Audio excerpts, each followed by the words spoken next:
Assalamualaikum warahmatullahi wabarakatuh. Perkenalkan, nama saya Adil Mudai. Saya dari Prodi Agribisnis dan NIM saya 2410100005. Kali ini saya ingin membuat video resume tentang mata kuliah agroklimatologi. Di sini saya ingin menjelaskan pengertian agroklimatologi, jenis-jenis agroklimatologi, hubungan agroklimatologi dengan pertanian, manfaat agroklimatologi, contoh agroklimatologi, serta sumber dari materi ini yang saya ambil. Dalam dunia pertanian, pasti mengenal istilah agroklimatologi. Hal ini penting di dunia pertanian dan berhubungan dengan suhu atau iklim. Seperti kita tahu, di dunia pertanian, iklim menjadi salah satu faktor pembatas dalam proses pertumbuhan dan juga produksi tanaman. Berbagai jenis dan juga sifat iklim dapat menentukan jenis tanaman yang tumbuh pada suatu daerah dan juga bagaimana produksinya. Sehingga kajian atau ilmu agroklimatologi sangatlah dibutuhkan. Agroklimatologi berasal dari 3 kata, yaitu agro, klimat, dan logi atau logos. Agro artinya pertanian atau lahan, klimat artinya iklim, dan juga logi atau logos artinya ilmu. Sehingga dapat disimpulkan bahwa agroklimatologi adalah ilmu iklim yang mempelajari mengenai hubungan antara unsur-unsur iklim dengan proses kehidupan tanaman. Agroklimatologi merupakan ilmu iklim yang mempelajari mengenai hubungan antara berbagai unsur iklim dengan proses kehidupan tanaman. Di dalam ilmu agroklimatologi, mempelajari bagaimana unsur iklim tersebut dapat berperan di dalam kehidupan tanaman. Pengertian. Di dalam agroklimatologi juga dipelajari bagaimana agar fotosintesis dapat tinggi, bagaimana respirasi berlangsung secara optimal, dan juga bagaimana transpirasi normal, sehingga hasil yang didapat bisa tinggi. Sehingga dapat disimpulkan bahwa arah dari ilmu agroklimatologi adalah bagaimana fotosintesis bisa lebih tinggi daripada respirasi yang dipengaruhi oleh unsur udara dan juga air.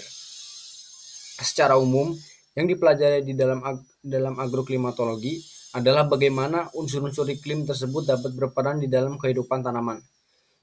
Kisaran yang dipelajari di dalam agroklimatologi diantaranya adalah radiasi matahari, suhu, kelembapan udara, angin, awan, hujan, dan juga gas. Jenis-jenis agroklimatologi. Yang pertama, klimatologi fisik. Klimatologi fisik ini merupakan klimatologi yang menjelaskan iklim berdasarkan faktor fisik baik itu dalil dan rumus kemudian dipresentasikan atau klimatografi. Yang kedua, klimatologi terapan. Klimatologi terapan adalah analisis data iklim untuk digunakan secara operasional, meliputi agroklimatologi, klimatologi penerbangan, bioklimatologi, klimatologi industri, dan lain sebagainya. Hubungan agroklimatologi dengan pertanian. Peranan agroklimatologi pada sektor pertanian sangatlah penting, di mana iklim menjadi penentu keberhasilan maupun kegagalan dari suatu proses produksi pertanian. Bahkan ada juga hubungan antara indeks iklim global dan juga produksi tanaman pangan. Terjadinya proses iklim yang membawa dampak serius bagi sektor pertanian ini membutuhkan ilmu agroklimatologi di masing-masing wilayah, sehingga diperlukan ilmu tersebut yang kemudian disosialisasikan kepada para petani agar para petani memahami dengan mudah bagaimana hubungan iklim dengan pertanian.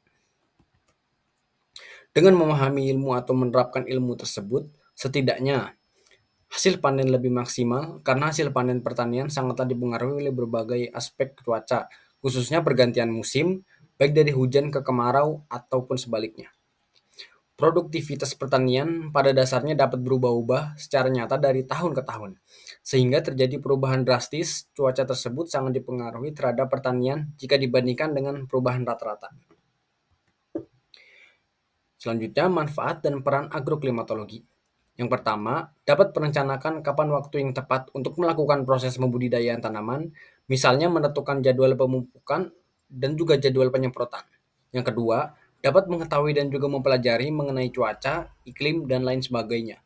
Yang ketiga, dapat mengetahui usia dari suatu tempat. Yang keempat, Yang ketiga, dapat mengetahui usia dari suatu tanaman.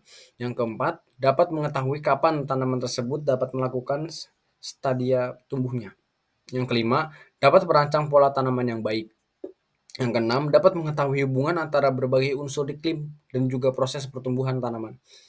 Yang ketujuh, dapat mengetahui bagaimana penjadwalan tanam dan juga panen budidaya pertanian. Contoh agroklimatologi. Tanaman jagung di Gunung Kidul 1.800 meter di atas permukaan laut berusia 7 bulan. Tetapi di KR Watu 90 meter di atas permukaan laut yang berusia 3,5 bulan. Produksi kelapa di pesisir tidak sebanding dengan di dataran tinggi. Produksi padi di musim kemarau berbanding terbalik dari produksi padi di musim hujan. Tanaman jagung di daerah Gunung Kidul diairi tidak terserang hama. Sebaliknya di daerah KR Watu diserang hama. Serangan penyakit dan hama muncul pada musim hujan, namun saat di musim kemarau tidak. Di dataran tinggi jarang pembudidayaan ikan dan juga kolam karena memang tidak sesuai dengan iklan tersebut. Berikut ini adalah sumber yang saya ambil dari materi agroklimatologi. Sekian penjelasan agroklimatologi dari saya. Mohon maaf atas segala kekurangan pada saat pembuatan ataupun pembuatan video ini berlangsung. Saya pamit undur diri. Wabillahi taufik wal hidayah. Wassalamualaikum warahmatullahi wabarakatuh.